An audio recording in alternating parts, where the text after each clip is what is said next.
Now, with all the talk about the future of Obamacare and what may replace it if it's repealed, it's a good time to talk about preventative care. Dr. Grace Olness with the Austin Diagnostic Clinic is here to talk about what screenings you need and when. So, doctor, what are some good ages to begin some of that preventative care? Well, actually, preventative care is a foundation of our health. There's actually not an age that you should start or end.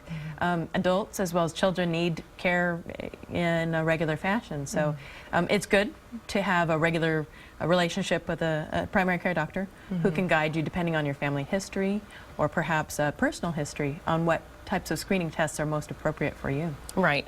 I think, you know, just in hearing a lot of chatter, I think a lot of college students are wondering, you know, am I going to be kicked off parents and what's going to happen with that situation? What are some good things for children or I guess adults in that age bracket to do now? Well, I think especially with the health plans covering children or young adults until age 26, getting themselves used to the health system, being able to make their own choices, kind of leaving that parental coverage there, but knowing as much as they can about what the future lays for them to get their screening tests, to know their health, their family health. Again, I think an annual exam is a very worthwhile thing to not only develop a relationship, but to kind of map out the path for screening tests, whether the blood tests or various immunizations. Those are all important things, just like we do with our cars, to have that mileage minder, what we should do at any given point. Right, absolutely. Going back to the younger kids, when are good times to get physicals? I know a lot of times they want them during sports, but is that the only time? I think a good physical takes into account more than what the sports physical might be. It's probably easiest to do that during the summertime, given that they're in school, and at this time of year when people are sick with colds and flus, and it gets a little bit harder to get in, and also they expose themselves perhaps needlessly to things that are in the clinic that we have to take care of at this time. So it's good to look ahead and plan. Right.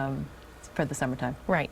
Moving beyond those age brackets, you know, a lot of times younger women start to wonder, well, what about women's preventative health care? When do we start getting mammograms and things like that? And for the men, you know, prostate checks. When are good ages for those?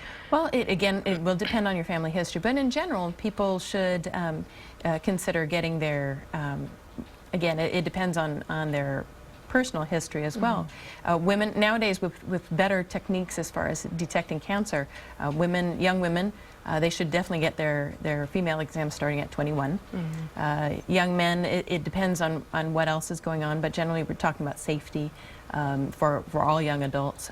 For older adults, there are a few more things that we do along the way.